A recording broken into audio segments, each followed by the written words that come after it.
welcome back to my channel, or welcome to my channel if you're new. This is my mid-monthly book wrap-up. I didn't read as much as I had hoped to, but I feel okay about it. I've been doing a lot of just like getting my life together and getting my stuff together for the new year, so my reading has fallen a little to the wayside, but I did get some stuff accomplished. So I finished One Day in December, Josie Silver. I gave it 4 out of 5 stars. This book made me feel a lot of conflicting feelings. I was really into it. I love stories like these, where it's basically a guy and a girl meet on a bus, but they don't actually meet. They see each other from afar, and they have this spark. And she spends a year looking for him, and then her best friend and roommate brings him home as her new boyfriend. And it's just told from both their perspectives, and I just love that so much. It was just oh, I love all of it, and I loved going through that whole journey.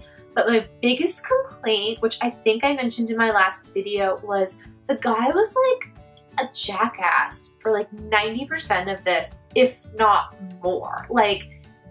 There's a point where, this doesn't really ruin anything, but there's this point where it's him and her, and he's dating the friend at this point, and they're it's tipsy, and she's like, do you remember when we actually first met and we saw each other on the bus? And she's hinting at it, and it's from his point of view in this chapter, and he's just oh, of course I remembered it, but I didn't want to say anything, so he just tells her no and lets her believe that she's crazy basically. And then he has a few moves in this where he's frustrated with himself. He takes it out on the main girl, and it's says not nice things, and is just basically a loser for so much of this book, treating people poorly, doesn't have his life together, everyone's just trying to help him, and he's a dick. And it was just and then I just don't feel like there was enough redeeming qualities about him to make me feel yay, I'm so happy they're together now. Even when it seemed they were over each other and he's dating other girls, he's still treating those girls poorly, and it's because he's really in love with the main character, but still you're not nice.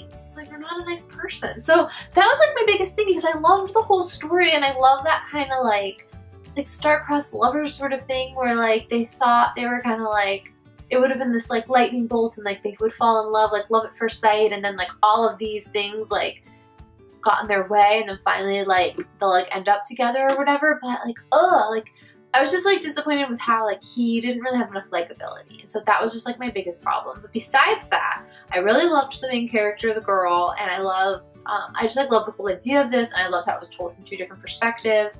And it was definitely a book, despite his major character flaws. I mean, I guess it's good he wasn't perfect. I guess I kind of that, but it was just there wasn't enough redeeming stuff, because yeah, I guess there wasn't enough redeeming for me. But I still really liked it, and I still somehow was excited that they got together, even though mentally I was no, don't do it, he's probably not gonna be good for you either, he's a mess. But I don't know, it was still something I couldn't stop reading it, I couldn't put it down. So I don't know what I'm trying to say. I gave it 4 out of 5 stars because I really couldn't stop putting it down, and I was really excited to see what would happen next, and I was delighted by the whole thing. That was just my major complaint, because I guess I just left this book feeling really confused as to what's right. Yeah, super good review. The next book I read was Audition, Michael Shurtleff. In the mornings I typically read a self-help book, and then kind of a book that's gonna help me in the creative world, something like that. I feel it's super helpful for me just to get in the mode of my day. So I read this book many years ago. This copy is so old and gross, it smells old, if that makes sense. I opened it and I was whew, it was just a smelly book, and I liked it. It was just really weird. But I read this book so long ago, and it has all of these kind of hints as to how to audition and things you should do to get the most out of every audition, and it was just such a great reread. I gave it 5 stars. I highly recommend it if you're an actor. Just kind of helps you, because I feel like sometimes you get an audition for something and you're pumped for it and you kind of get in your head and you're just like, I don't even know what to do. But like I get, like when I'm really excited for an audition, I get like so overwhelmed with wanting to book it that I like cannot think straight when I'm like reading the material, and I just don't, I like forget everything I've ever learned and forget to have like a system in place and just like kind of forget about wanting to book it and then might not do my best work. And then in this book it mentions this, but when it's like something I don't care as much about, I'll like do the work because I'm like, oh, I have to get into it somehow, like, and then like I usually end up booking those things. But this is really good just to have a consistent thing that you will go to every time you have an audition. So if it's something you're really excited for, you can like go through and like do what this book tells you, and you'll have a bigger chance of booking something that you're like dying to do. So highly, highly, highly recommend this book. It's my second time reading it in my life, and I think I should reread it much sooner than I did the last time because I think it's just really good. And the last book I have is Ballet Shoes, Noel Streafeild. It's a children's book, and it's about 3 orphans who get adopted by this guy. And it is like, I read this in 3rd grade and I reread it a little older, and then this is like probably my 3rd time reading this book, and it is messed up. Like I really liked it because it was basically like 3 girls going through this like performing arts school and kind of just like the day-to-day with that, which as someone who is into the performing arts, I found extremely interesting. I've read other reviews where people said it was super boring, but me like learning their schedules and like what they had to do every day, like I was like super into it when I was like in 3rd grade and when I was a little older and today. Like I was super into it.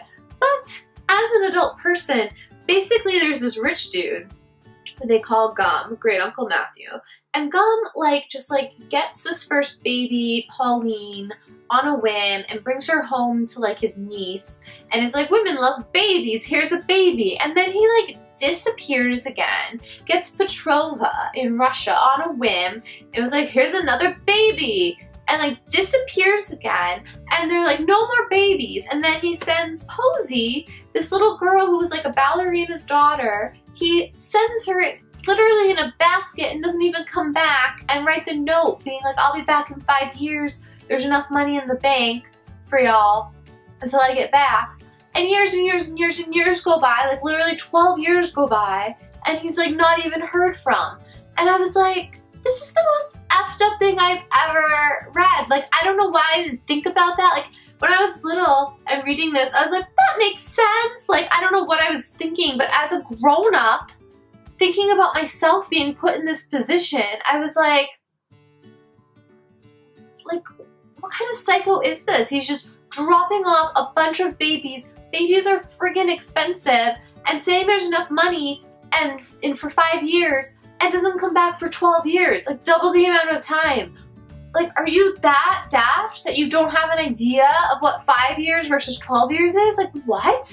It was just insane. And then he comes back and there's like very little fanfare. Like, he just randomly comes in one day and like everyone's cool with it. I don't know. That was all very weird for me. Like, if I just forget that that whole part of the story exists, I love this book, but that part of the story is so bizarre. It's actually just comical, but like, it made me a little bit angry. I think I gave this 4 out of 5 stars on Goodreads because I just like, nostalgia-wise, I loved it. And I do love the performing arts aspect, but that whole thing, very weird. Yeah. Anyways. That's all I got. I'm gonna come back at the end of the month with more stuff I've read, and hopefully I'll like have a little more to talk about. But yeah, as always, just comment below what you're reading this month. If you've read any of these books, I'd love to hear your thoughts, particularly Ballet Shoes, because like, what? And yeah, and make sure you're subscribed, hit the notification bell, and that's all I got today. So thank you guys so much for watching. Bye.